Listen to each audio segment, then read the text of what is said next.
झूठ बोलने की आदत कांग्रेस को तो इतनी लग गई है, इतनी कांग्रेस को झूठ बोलने की आदत लग गई कि हमारे बहनों से इतना झूठ बोला गया। आप ये फॉर्म भरेंगे, 4 तारीख को रिजल्ट लगेगा और 5 तारीख को आपके खाते में आएंगे 8,500 रुपये खटाखट खटाखट खटाखट।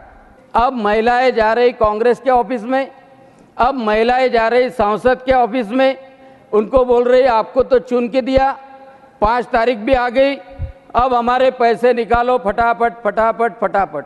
क्योंकि कांग्रेस वाले तो ऑफिस से भाग रहे सटासट सटासट सटासट कि इनका इलेक्शन कैंसिल करो फटाफट फटाफट फटाफट। नमस्कार, स्वागत है आपका द न्यूज पर। मैं हूं आपके साथ शेरन। कांग्रेस के 98 सांसदों के ऊपर होगा बड़ा एक्शन। जी हां, आपके लिए बता दें कि भारतीय जनता पार्टी के सांसद अनिल बोंडे ने कांग्रेस के सांसदों को लेकर जो है वो की है शिकायत दर्ज, यानी कि बड़े एक्शन की मांग जो है वो अनिल बोंडे की तरफ से की गई है कांग्रेस के सांसदों पर।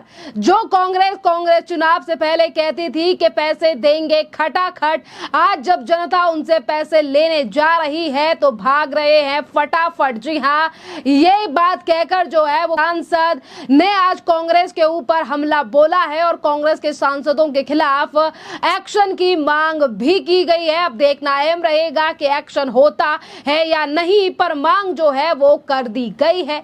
दरअसल राज्यसभा में कल ही भारतीय जनता पार्टी के सांसद और सदस्य, अगर हम बात करें, कांग्रेस के चुनावों में मतदाताओं को झूठे प्रलोभन देने का आरोप लगाया है और निर्वाचन आयोग से मांग की है कि इस पर रोक लगाने के लिए उपयुक्त कदम जो है वो उठाया जाना चाहिए। झूठ बोलने की आदत कांग्रेस को तो इतनी लग गई है, इतनी कांग्रेस को झूठ बोलने की आदत लग गई कि हमारे बहनों से इतना झूठ बोला गया, इतना झूठ बोला गया कि उन्होंने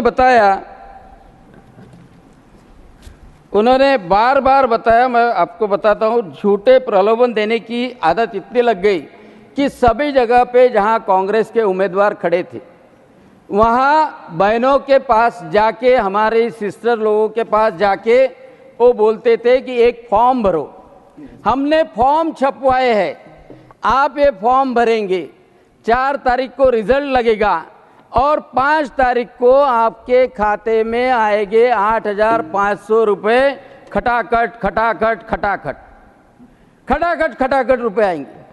अब ऐसी बात हो गई कि 100 जगह पे कांग्रेस के उम्मीदवार चुन के आ गए।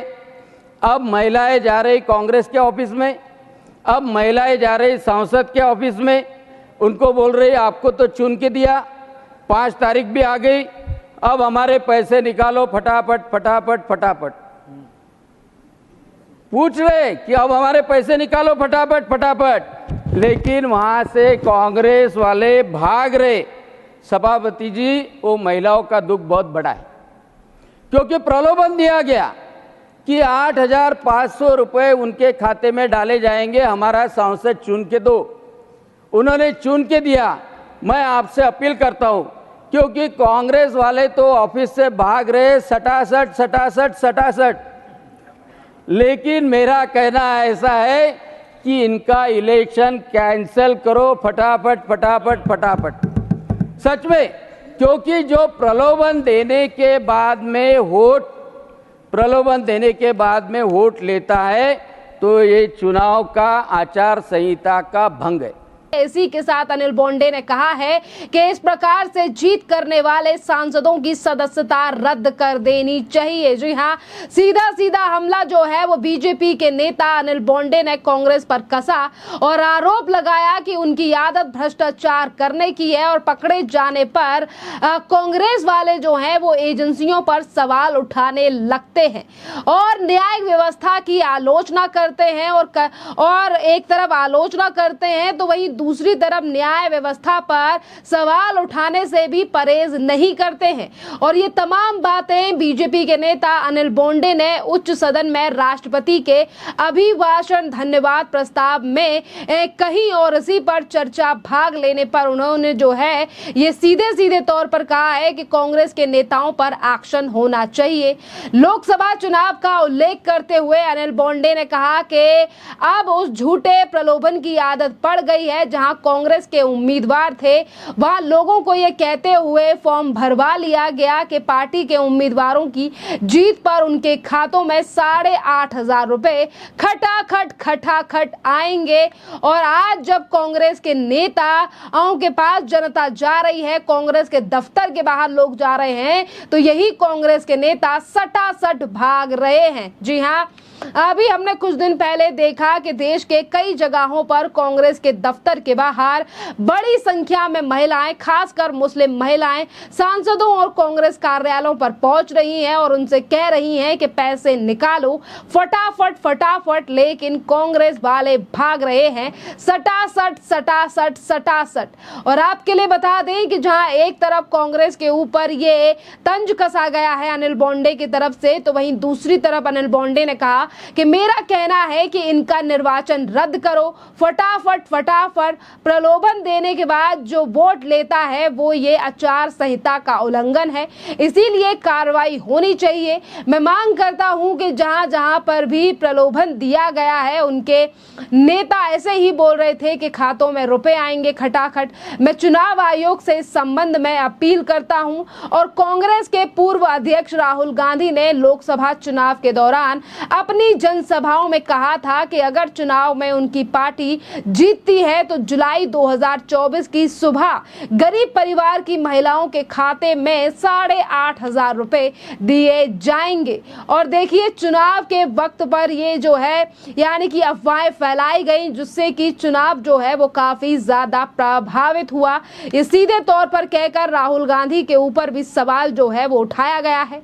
राष्ट्रपति के अभिभाषण पर चर्चा में हिस्सा लेते हुए बीजेपी के रामचंद्र जांगड़ ने कहा कि भारतीय लोकतंत्र प्रणाली के साथ साथ आज दुनिया भर में भारत के नेतृत्व की सराहना हो रही है। उन्होंने कहा कि ये अनुकूल समय है कि जब सभी मिलकर विकसित भारत के लक्ष्य को हासिल करने के लिए खुद को झोंक दें। और वहीं बीजेपी नेता ने लोकसभा चुनाव के दौरान संविधान बदलने, आरक्षण खत्म करने जैसी अफवाहें फैलाई गई, लेकिन अफसोस की बात यह है कि ऐसा करने वाले लोग वही हैं जिन्होंने संविधान की मूल भावनाओं को कुचलने का काम किया। महाराष्ट्र के मुख्यमंत्री एकनाथ शिंदे के नेतृत्व वाली शिवसेना के नेता मिलिंद देवड़ा ने कहा कि वो एक दशक के बाद संसद पहुंचे हैं और इस दौरान उन्होंने बहुत कुछ बदला हुआ देखा है।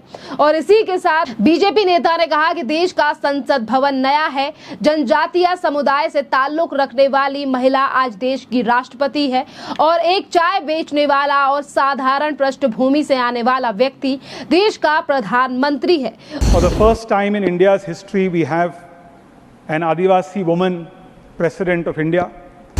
जब लोग कहते हैं कि डेमोक्रेसी इज अंडर थ्रेट, मैं उनको एक जवाब देना चाहता हूँ। एक साधारण व्यक्ति जो एक रेलवे पटरी पर चाय बेच रहा था, आज दुनिया का सबसे बड़ा लोकतंत्र का प्रधानमंत्री है। का साफ मतलब है कि भारत का लोकतंत्र मजबूत है, भारत का संविधान मजबूत है। उन्होंने कहा इसका अर्थ है कि हमारा लोकतंत्र आज भी बहुत मजबूत है। आज ऑटो चलाने वाला एक व्यक्ति महाराष्ट्र जैसे राज्य का मुख्यमंत्री बना है। इसका अर्थ है कि हमारा लोकतंत्र पहले के मुकाबले कहीं और ज्यादा अब जाकर मजबूत हुआ है। इसी के साथ मिलिंद देवड़ा ने देश के प्रधानमंत्री नरेंद्र मोदी की तारीफ की। शिवसेना नेता मिलिंद देवड़ा ने कहा कि उन लोगों को सोचना चाहिए जो आरोप लगाते हैं कि लोकतंत्र खतरे में है या फिर कमजोर हो रहा है। लगातार तीसरे कार्यकाल के लिए प्रधानमंत्री नरेंद्र मोदी की सराहना करते हुए उन्होंने कहा कि यहाँ छोटी उपलब्धियां नहीं, बल्कि उन्होंने कहा कि पिछले दशकों में वैश्विक परिस्थिति के विभिन्न कारणों से सत्ता विरोधी लहरों के कारण पाकिस्तान में 6 प्रधानमंत्री चुने गए, ब्रिटेन में 5, श्रीलंका में 4, अमेरिका में 3 और फ्रांस में 2 पीएम हुए हैं। उन्होंने कहा पिछले दशक में यह भी हुआ है है कि लोकसभा में एक नेता प्रतिपक्ष भी मिला है। मिलिंद देवड़ा ने कहा कि मैं यूं तो मोदी सरकार की कई उपलब्धियां हैं, लेकिन एक उपलब्धि का जिक्र जरूर करना चाहूंगा और वो है देश के सबसे बड़े शहरों को आतंकवादी घटनाओं से मुक्त बनाना। देखिए, आज जो भारतीय जनता पार्टी या फिर जो एनडीए के नेता हैं वो लगातार प्रधानमंत्री नरेंद्र मोदी की नीतियों को लेकर तारीफ करते हुए नजर आ रहे हैं, पर वहीं दूसरी तरफ आज एनडीए के तमाम नेता जो हैं वो राहुल गांधी से लेकर कांग्रेस के ऊपर भी निशाना साध रहे हैं। जिस तरीके से कांग्रेस के नेताओं के द्वारा फॉर्म भरवाया गया और उनके कार्यकर्ताओं ने कहीं ना कहीं लोगों को ये कहकर मूर्ख बनाया कि अगर सांसद जीत जाते हैं तो उनके खाते में, यानी कि जनता जो उन्हें वोट दे रही है, उनके खाते में 8,500 रुपए दिए जाएंगे। और इस पूरे मामले को लेकर सिर्फ बीजेपी के नेता यानी कि एक तरफ अनिल बोंडे ने कहा है कि जो 98 सांसद हैं उनकी सदस्यता को रद्द कर दिया जाना चाहिए, तो वहीं दूसरी तरफ इस पूरे मामले को लेकर जनता भी काफी ज्यादा रोष में है, जो आज लगातार राहुल गांधी से लेकर कांग्रेस से भी सवाल पूछ रही है कि कहां गई राहुल गांधी की वो गारंटियां जिनको पूरा करने की बात राहुल गांधी जो है वो आने वाले जुलाई महीने से कर रहे थे। जहां एक तरफ गरीबी से लेकर संविधान और तमाम चीजों पर बड़े बड़े बयान लोकसभा चुनाव के दौरान दिए गए, पर आज उन तमाम बयानों पर उन्हीं राज्यों में खरी नहीं उतर रही है कांग्रेस पार्टी जहां पर इनकी खुद की सरकार है। क्योंकि पिछले दिनों कर्नाटका में जिस तरीके से महंगाई बढ़ाई गई है या फिर वहां पर भी महिलाओं को जो वादे किए गए थे उन वादों को पूरा नहीं किया जा रहा है, इसीलिए तमाम सवाल उठ रहे हैं। क्योंकि जो राहुल गांधी महंगाई खटाखट खत्म करने की बात कर रहे थे, आज उन्हीं राहुल गांधी की कांग्रेस पार्टी कर्नाटका में पेट्रोल डीजल और पानी के बाद अब फिर एक बार 24 महीनों से भी कम सब महीनों के अंदर जो है वो कर्नाटक में दूध का दाम एक बार फिर से बढ़ा दिया गया है। पहले भी 3 रुपए, यानी कि पिछले ही साल जून के महीने में 3 से कम पैसे बढ़ाए गए थे और फिर एक बार जो है वो 3 रुपए नंदनी दूध के पैकेट पर बढ़ा दिए गए हैं, जिसको लेकर भारतीय जनता पार्टी और तमाम कर्नाटक की जो जनता है वो सड़कों से लेकर सोशल मीडिया पर सरकार से सवाल पूछ रही है और वहीं कहीं ना कहीं राहुल गांधी को भी घेरा जा रहा है। खैर, इस पूरे मामले पर आपकी जो भी राय हो आप हमें कमेंट कर जरूर बताइए। धन्यवाद।